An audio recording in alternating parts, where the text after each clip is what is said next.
Hello friends, welcome back my channel. हम लोग कर रहे हैं पॉलिटी एनसीईआरटी क्लास 12 का। तो इसमें हम लोग आज पढ़ेंगे चैप्टर 4, जिसका नाम है भारत के विदेश संबंध। तो देखिए, हम लोग यहाँ पर आईएएस और पीसीएस के लिए पढ़ रहे हैं। देखिए, अगर आप यूपीएससी की तैयारी कर रहे हैं तो आपको एनसीईआरटी पढ़ना बहुत ज़रूरी है। तो एनसीईआरटी आप पढ़िए, उसके बाद ही फिर कोई स्टैंडर्ड बुक उठाइए।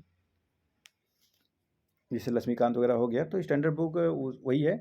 तो इसको पढ़ने के बाद ही उसको पढ़िए, ताकि बेस मजबूत हो जाए आपका। और क्लास 12 के आप अगर स्टूडेंट हैं तो आपको पढ़ना ज़रूरी है। तो चलिए हम लोग यहाँ पे शुरू करते हैं। भारत के विदेश संबंध। तो अंतर्राष्ट्रीय संदर्भ।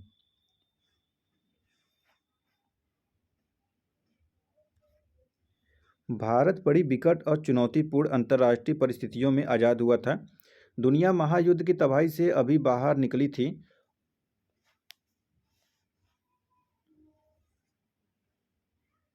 और उसके सामने पुनर्निर्माण का सवाल प्रमुख था। एक अंतर्राष्ट्रीय संस्था बनाने के प्रयास हो रहे थे और उपनिवेशवाद की समाप्ति के फलस्वरूप दुनिया के नक्शे पर नए देश नमूदार हो रहे थे।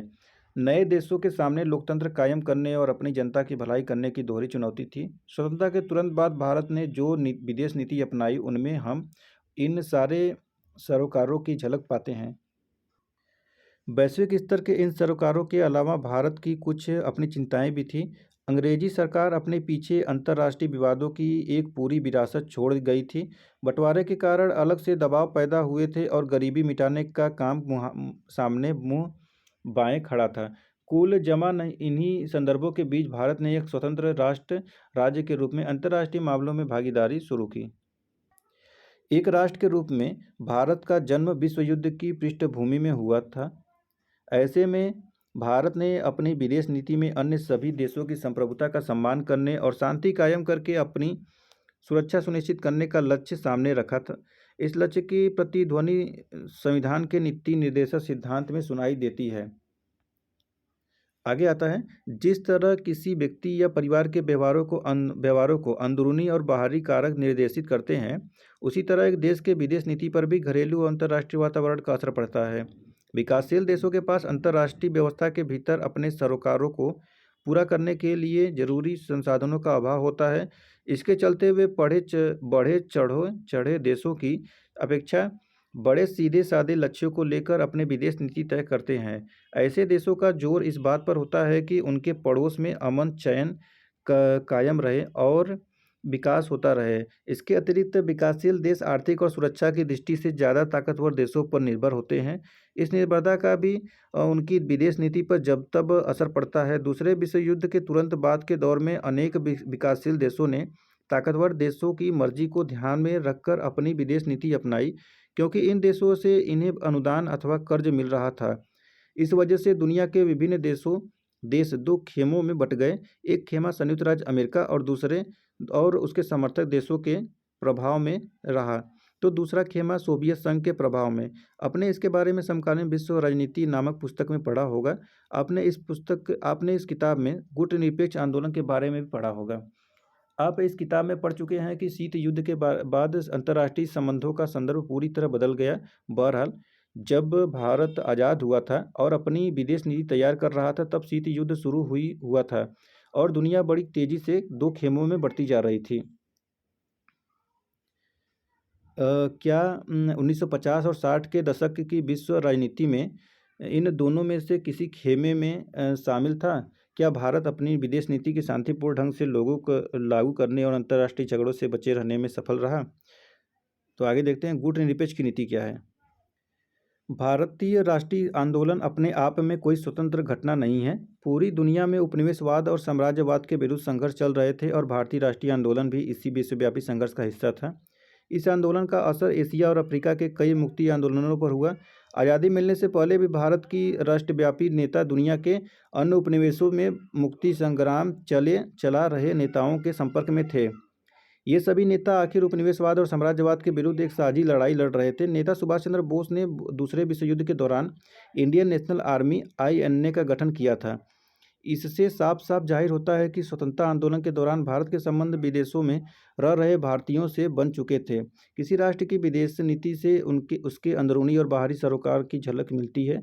भारत का स्वतंत्रता आंदोलन जिन उदात्त विचारों से प्रेरित था, उनका असर भारत की विदेश नीति पर पड़ा। बहरहाल भारत को जिस वक्त आज़ादी हासिल हुई उस समय शीत युद्ध का दौर भी शुरू हो चुका था। आप समकालीन विश्व राजनीति की किताब के पहले अध्याय में पढ़ चुके हैं कि शीत युद्ध के दौर में दुनिया के देश दो खेमों में बंट रहे थे।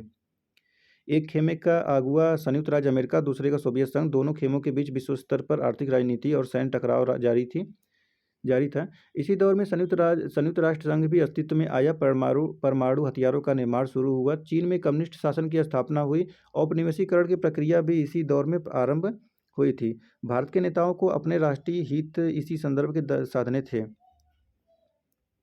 देखो, नेहरू की भूमिका क्या थी। भारत के पहले प्रधानमंत्री नेहरू ने राष्ट्रीय एजेंडे तय करने में निर्णायक भूमिका निभाई। वे प्रधानमंत्री के साथ साथ विदेश मंत्री भी थे। प्रधानमंत्री और विदेश मंत्री के रूप में 1946 से 1964 तक उन्होंने भारत की विदेश नीति की रचना और क्रियान्वयन पर गहरा प्रभाव डाला। नेहरू की विदेश नीति के 3 बड़े उद्देश्य थे: कठिन संघर्ष से प्राप्त संप्रभुता को बचाए रखना, क्षेत्रीय अखंडता को बनाए रखना और तेज रफ्तार से आर्थिक विकास करना।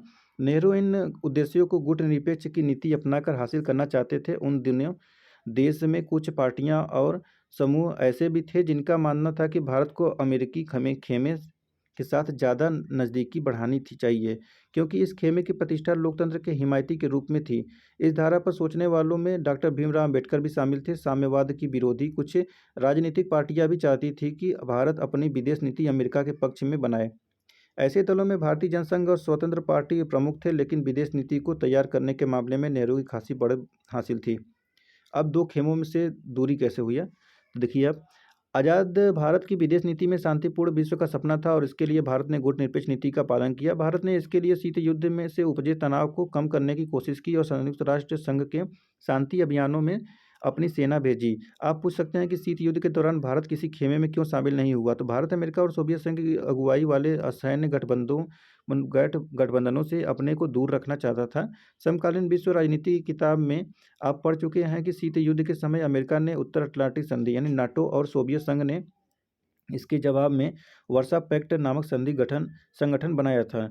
भारत ने गुटनिरपेक्ष की नीति को आदर्श माना। संतुलन साधने की यह कठिन कोशिश थी और कभी कभी संतुलन बहुत कुछ नहीं भी सध पाता था।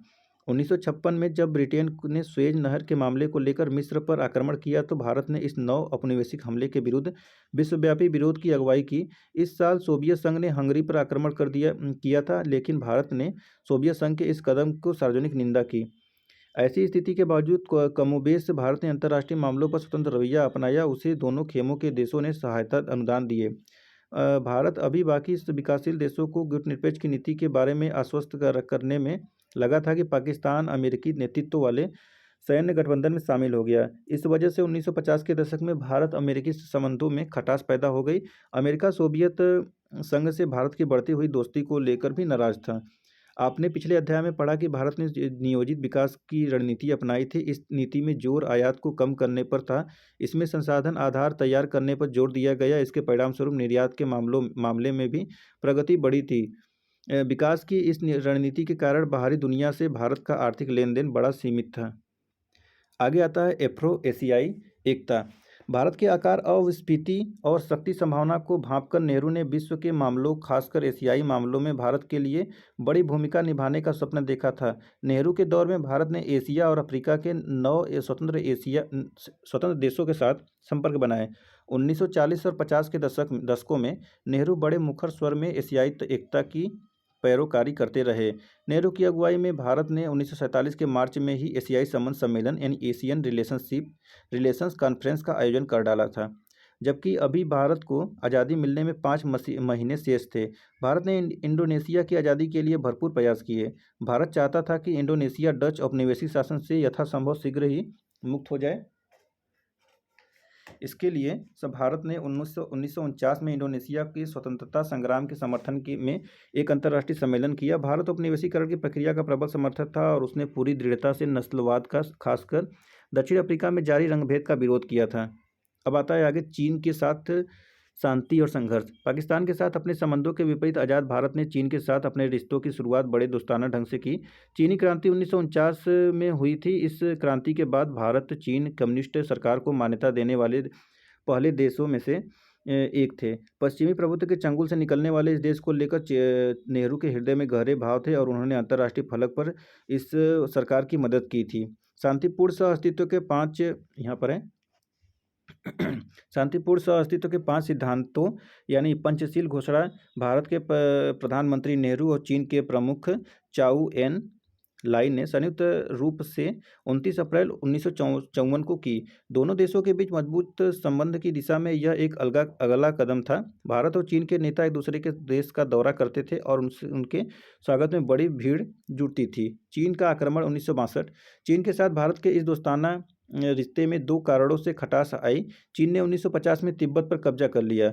इससे भारत और चीन के बीच ऐतिहासिक रूप से जो एक मध्यवर्ती राज्य बना चला आ रहा था वह खत्म हो गया। शुरू में भारत सरकार ने चीन के इस कदम का खुले तौर पर विरोध नहीं किया। बहरहाल तिब्बत की संस्कृति को कुचलने की खबरें जैसे जैसे सामने आने लगी वैसे वैसे भारत की बेचैनी भी बढ़ी।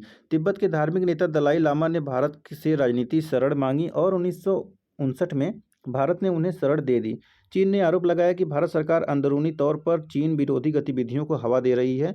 इससे कुछ दिनों पहले भारत और चीन के बीच एक सीमा विवाद भी उठ खड़ा हुआ था। भारत का दावा था कि चीन के साथ सीमा रेखा का मामला अंग्रेजी शासन के समय की सुलझाया जा चुका है, लेकिन चीन की सरकार का कहना था कि अंग्रेजी शासन के समय का फैसला नहीं माना जा सकता। मुख्य विवाद चीन से लगी लंबी सीमा रेखा के पश्चिमी और पूर्वी छोर के बारे में था। चीन ने भारतीय भू क्षेत्र में पड़ने वाले 2 इलाकों जम्मू कश्मीर के लद्दाख वाले हिस्से के अक्साई चीन और अरुणाचल प्रदेश के अधिकांश हिस्सों पर अपना अधिकार जताया। अरुणाचल प्रदेश को उस समय नेफा या उत्तर पूर्वी सीमांत कहा जाता था। 1957 से 1959 के बीच चीन ने अक्साई चीन इलाके पर कब्जा कर लिया और इस इलाके में उसने रणनीतिक बढ़त हासिल करने के लिए एक सड़क बनाई। दोनों देशों के शीर्ष नेताओं के बीच लंबी लंबी चर्चाएं और बातचीत चली, लेकिन इसके बावजूद मतभेद को सुलझाया नहीं जा सका। दोनों देशों की सेनाओं के बीच सीमा पर कई बार झड़प हुई। समकालीन विश्व राजनीति के पहले अध्याय में क्यूबा के मिसाइल संकट की चर्चा की गई थी। क्या आपको इस घटना याद है? जिस समय पूरे देश का ध्यान 2 महाशक्तियों की तनातनी से पैदा की इस संकट की तरफ लगा हुआ था, उसी समय चीन ने 1962 के अक्टूबर में दोनों विवादित क्षेत्रों पर बड़ी तेजी से व्यापक स्तर पर हमला किया। पहला हमला 1 हफ्ते तक चला और इस दौरान चीनी सेना ने अरुणाचल प्रदेश के कुछ महत्वपूर्ण इलाकों पर कब्जा कर लिया। हमले का अगला दौर नवंबर महीने में शुरू हुआ। लद्दाख से लगी पश्चिमी मोर्चे पर भारतीय सेना ने चीन की बढ़त रोकी, लेकिन पूर्व में चीनी सेना आगे बढ़ते हुए असम के मैदानी हिस्से के प्रवेश द्वार तक पहुंच गई। आखिरकार चीन ने एक तरफा युद्ध विराम घोषित किया और चीन की सेनाएं उस मुकाम पर लौट गई जहां वे हमले से पहले के वक्त में तैनात थी। चीनी युद्ध से भारत की छवि को देश और विदेश दोनों ही जगह धक्का लगा। इस संकट से उबरने के लिए भारत को अमेरिका और ब्रिटेन दोनों से सैन्य मदद की गुहार लगानी पड़ी। सोवियत संघ इस संकट की घड़ी में तटस्थ बना रहा। चीन युद्ध से भारतीय राष्ट्रीय स्वाभिमान को चोट पहुंची, लेकिन इसके साथ साथ राष्ट्रीय भावना भी बलवती हुई। कुछ प्रमुख सैन्य कमांडरों ने या तो इस्तीफा दे दिया या अवकाश ग्रहण कर लिया। नेहरू के नज़दीकी सहयोगी और तत्कालीन रक्षा मंत्री बीके कृष्ण मेनन को भी मंत्रिमंडल छोड़ना पड़ा। नेहरू की छवि भी थोड़ी धूमिल हुई। चीन के इरादों को समय रहते न भांप सकने और सैन्य तैयारी न कर पाने को लेकर नेहरू की बड़ी आलोचना हुई। पहली बार उनकी सरकार के खिलाफ अविश्वास प्रस्ताव लाया गया और लोकसभा में इस पर बहस हुई। इसके तुरंत बाद कांग्रेस ने कुछ महत्वपूर्ण उपचुनावों में पटखनी खाई। देश का राजनीतिक मानस बदलने लगा था। आगे आता है भारत चीन का संघर्ष असर विपक्षी दलों पर भी हुआ। इस युद्ध और चीन सोवियत संघ के बीच बढ़ते मतभेद से भारतीय कम्युनिस्ट पार्टी भाकपा के अंतर बड़ी उठापटक मची। सोवियत संघ का पक्षधर खेमा का भाकपा में ही रहा और उसने कांग्रेस के साथ नज़दीकी बढ़ाई। देखिए, भाकपा मतलब है कि भारतीय कम्युनिस्ट पार्टी। दूसरा खेमा कुछ समय के लिए चीन का पक्षधर रहा और यह खेमा कांग्रेस के साथ किसी भी तरह की नज़दीकी के साथ खिलाफ था। भारतीय कम्युनिस्ट पार्टी 1964 में टूट गई। इस पार्टी के भीतर जो खेमा चीन का पक्षधर था उसने मार्क्सवादी कम्युनिस्ट पार्टी यानी CPIM माकपा बनाई। चीन युद्ध के क्रम में माकपा के कई नेताओं को चीन का पक्ष लेने के आरोप में गिरफ्तार किया गया। चीन के साथ हुए युद्ध ने भारत के नेताओं को पूर्वोत्तर की डामाडोल स्थिति के प्रति सचेत किया। यह इलाका अत्यंत पिछड़ी दशा में थी। अलग अलग थलग पड़ गया था। दूसरी और राष्ट्रीय एकता और अखंडता के लिहाज से भी यह इलाका चुनौतीपूर्ण था। तो आगे आता है पाकिस्तान के साथ युद्ध और शांति। कश्मीर मसले को लेकर पाकिस्तान के साथ बंटवारे के तुरंत बाद ही संघर्ष छिड़ गया था। आप इस विवाद के बारे में 8वें अध्याय में विस्तार से पढ़ सकते हैं। 1947 में ही कश्मीर में भारत और पाकिस्तान की सेनाओं के बीच एक छाया युद्ध छिड़ गया था। बहरहाल यह संघर्ष पूर्ण व्यापी युद्ध रूप न ले सका। यह मसला फिर संयुक्त राष्ट्र संघ के हवाले कर दिया गया। संयुक्त राज्य अमेरिका और चीन के साथ भारत के संबंधों के लिहाज लिहाज से पाकिस्तान एक महत्वपूर्ण घटक रहा। कश्मीर के सवाल पर हुए संघर्ष के बावजूद भारत और पाकिस्तान की सरकारों के बीच सहयोग संबंध कायम हुए। दोनों सरकारों ने मिलजुल कर प्रयास किया। बंटवारे के समय जो महिलाएं अपहृत हुई थी उन्हें अपने परिवार के पास वापस लौटाया जा सके। विश्व बैंक की मध्यस्थता से नदी से जल हिस्सेदारी को लेकर चला आ रहा था। मतलब कि सिंधु घाट जो सिंधु नदी थी वहाँ पे विश्व बैंक ने वो किया था कि 20% भारत लेगा और 80% पाकिस्तान। फिर आता है आगे, दोनों देशों के बीच 1965 में कहीं ज़्यादा गंभीर किस्म की सैन्य संघर्ष की शुरुआत हुई। आप अगले अध्याय में पढ़ेंगे कि लाल बहादुर शास्त्री प्रधानमंत्री थे। 1965 के अप्रैल में पाकिस्तान ने गुजरात कुछ इलाके के दौरान रन सैनिक में हमला बोला। तो आगे आता है बांग्लादेश का युद्ध 1971 का देखते हैं।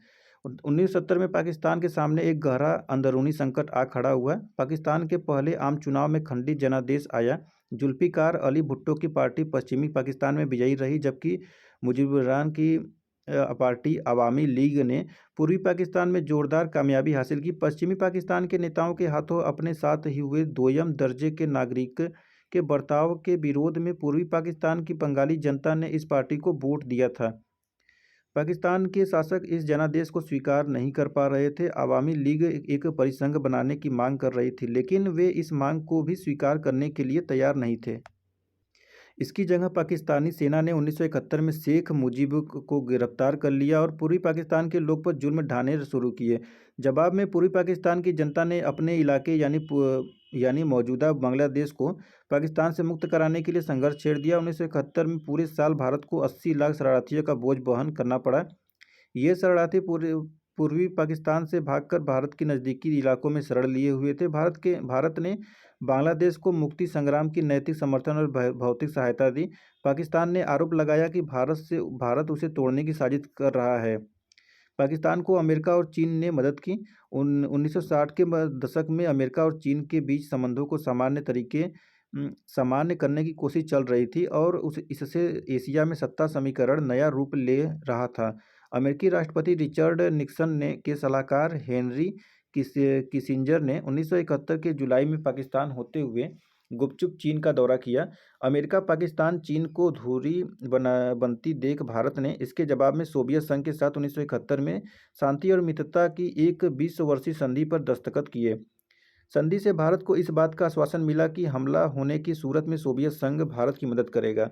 महीनों राजनयिक तनाव और सैन्य तैनाती के बाद 1971 के दिसंबर में भारत और पाकिस्तान के बीच एक पूर्णव्यापी युद्ध छिड़ गया। पाकिस्तान के लड़ाकू विमानों ने पंजाब और राजस्थान पर हमले किए, जबकि उसकी सेना ने जम्मू कश्मीर में अपना मोर्चा खोला। जवाब में भारत ने अपनी वायुसेना, नौसेना, थल सेना के बूते पश्चिमी और पूर्वी मोर्चे से कार्रवाई की। स्थानीय लोगों के समर्थन और स्वागत के बीच भारतीय सेना पूर्वी पाकिस्तान में तेजी से आगे बढ़ी। 10 दिनों के अंदर भारतीय सेना ने ढाका को 3 तरफ से घेर लिया और अपनी 90,000 सैनिकों के साथ पाकिस्तानी सेना को आत्मसमर्पण करना पड़ा। बांग्लादेश के रूप में एक स्वतंत्र राष्ट्र के उदय के साथ भारतीय सेना ने अपनी तरफ से एक तरफा युद्ध विराम घोषित कर दिया। बाद में 3 जुलाई 1972 को इंदिरा गांधी और जुल्फिकार अली भुट्टो के बीच शिमला समझौतों पर दस्तखत हुए और इससे अमन की बहाली हुई। युद्ध में इस निर्णायक जीत से देश में उत्साह की लहर दौड़ गई थी। अधिकांश भारतीयों ने इस गौरव की घड़ी के रूप में देखा और माना कि भारत का सैन्य पराक्रम प्रबल हुआ है। आप अगले अध्याय में पढ़ेंगे इंदिरा गांधी इस वक्त भारत की प्रधानमंत्री थी। 1971 के लोकसभा चुनाव में उन्हें विजय मिली थी। देखिए, भारत ने अपने सीमित संसाधनों के साथ नियोजित विकास की शुरुआत की थी। पड़ोसी देशों के साथ संघर्ष के कारण पंचवर्षीय योजना पटरी से उतर गई थी। आगे बढ़ते हैं, भारत की परमाणु नीति क्या थी। तो इस दौर की एक खास बात थी कि भारत का परमाणु विस्फोट। भारत ने 1974 के मई में परमाणु परीक्षण किया। तेज गति से आधुनिक भारत के निर्माण के लिए नेहरू ने हमेशा विज्ञान और प्रौद्योगिकी पर अपना विश्वास जताया था। नेहरू की औद्योगिकरण की नीति का एक महत्वपूर्ण घटक परमाणु कार्यक्रम था। इसकी शुरुआत 1940 के दशक के अंतिम सालों में होमी जहांगीर भाभा के निर्देशन में हो चुकी थी। भारत शांतिपूर्ण उद्देश्यों में इस्तेमाल के लिए अणु ऊर्जा बनाना चाहता था। नेहरू परमाणु हथियारों के खिलाफ थे। उन्होंने महाशक्तियों पर व्यापक परमाणु निशस्त्रीकरण के लिए जोर दिया। बहरहाल परमाणु आयुधों में बढ़ोतरी होती रही। साम्यवादी शासन वाले चीन ने 1964 के अक्टूबर में परमाणु परीक्षण किया। अणु शक्ति संपन्न बिरादरी यानी यूएसए, सोवियत संघ, ब्रिटेन, फ्रांस और चीन ने जो संयुक्त राष्ट्र संघ की सुरक्षा परिषद के अस्थायी सदस्य भी थे, दुनिया के अन्य देशों पर 1968 की परमाणु अप्रसार संधि को थोपना चाहा। भारत हमेशा से इस संधि को भेदभावपूर्ण मानता आया था। भारत ने इस पर दस्तखत करने से इनकार कर दिया था। भारत ने जब अपना पहला परमाणु परीक्षण किया तो इसे उसने शांतिपूर्ण परीक्षण करार दिया। भारत का कहना था कि वह अणु शक्ति को सिर्फ शांतिपूर्ण उद्देश्यों में इस्तेमाल करने की अपनी नीति के प्रति दृढ़ संकल्प है। जिस वक्त परमाणु परीक्षण किया गया था वह दौर घरेलू राजनीति के लिहाज से बड़ा कठिन था। 1973 में अरब इजराइल युद्ध हुआ था। इसके बाद पूरे विश्व में तेल के लिए हाहाकार मचा हुआ था। अरब राष्ट्रों ने तेल के दामों पर में भारी वृद्धि कर दी थी। भारत इस वजह से आर्थिक समस्याओं में गिर गया। भारत में मुद्रास्फीति बहुत ज़्यादा बढ़ गई, जैसा कि आप छठे अध्याय में पढ़ेंगे। इस वक्त में देश के कई आंदोलन चल रहे थे और इसी समय देशव्यापी रेल हड़ताल भी हुई थी। तो हालांकि राजनीतिक दलों के बीच विदेश नीति के बारे में छोटे मोटे मतभेद जरूर है, लेकिन भारतीय राजनीति में विभिन्न दलों के बीच राष्ट्रीय अखंडता, अंतर्राष्ट्रीय सीमा रेखा की सुरक्षा तथा राष्ट्रीय हित के मसलों पर व्यापक सहमति। इस कारण हम देखते हैं कि 1962-71 के बीच जब भारत ने 3 युद्धों का सामना किया और इसके बाद के समय में जब समय समय पर कई पार्टियों ने सरकार बनाई, विदेश नीति की भूमिका की पार्टी राजनीति में बड़ी सीमित रही है। कुछ आगे की देखिए भारत के परमाणु कार्यक्रम कैसे हुआ था। तो भारत ने परमाणु अप्रसार के लक्ष्य को ध्यान में रखकर की गई संधियों का विरोध किया, क्योंकि ये संधियां उन्हीं देशों पर लागू होने की थी जो परमाणु शक्ति से हीन थे। इन संधियों के द्वारा परमाणु हथियारों से लैस देशों की जमात के परमाणु शक्ति पर एकाधिकार को वैधता दी जा रही थी। इसी कारण 1995 में जब परमाणु अप्रसार संधि को अनियत काल के लिए बढ़ा दिया गया तो भारत ने इसका विरोध किया और उसने व्यापक परमाणु परीक्षण प्रतिबंध संधि comprehensive test ban treaty CTBT पर हस्ताक्षर करने से इनकार कर दिया। भारत ने 1998 के मई में परमाणु परीक्षण किए और यह जताया कि उसके पास सैन्य उद्देश्यों के लिए अणु शक्ति को इस्तेमाल में लाने की क्षमता है। इसके तुरंत बाद पाकिस्तान ने भी परमाणु परीक्षण किए। इससे क्षेत्र में परमाणु युद्ध की आशंका को बल मिला। अंतर्राष्ट्रीय बिरादरी भारतीय उपमहाद्वीप में हुए इस परमाणु परीक्षण को लेकर बहुत नाराज थी और उसने भारत तथा पाकिस्तान दोनों पर कुछ प्रतिबंध लगाए, जिन्हें बाद में हटा दिया गया। भारत की परमाणु नीति में सैद्धांतिक तौर पर यह बात स्वीकार की गई है कि भारत अपनी रक्षा के लिए परमाणु हथियार रखेगा, लेकिन इन हथियारों का प्रयोग पहले नहीं करेगा। भारत की परमाणु नीति में यह बात दोहराई गई है कि भारत वैश्विक स्तर पर लागू और भेदभावहीन परमाणु निरस्त्रीकरण के प्रति वचनबद्ध है, ताकि परमाणु हथियारों से मुक्त विश्व रचना हो। तो देखिए इस प्रकार देखिए चैप्टर समाप्त होता है। तो आप लोग चाहे तो क्वेश्चन कर सकते हैं, ठीक है। तो हम लोग अब फिर मिलेंगे नेक्स्ट वीडियो में, जो कि नेक्स्ट चैप्टर रहेगा। तो नेक्स्ट चैप्टर रहेगा आपका चैप्टर नंबर 5। चलिए फिर, धन्यवाद।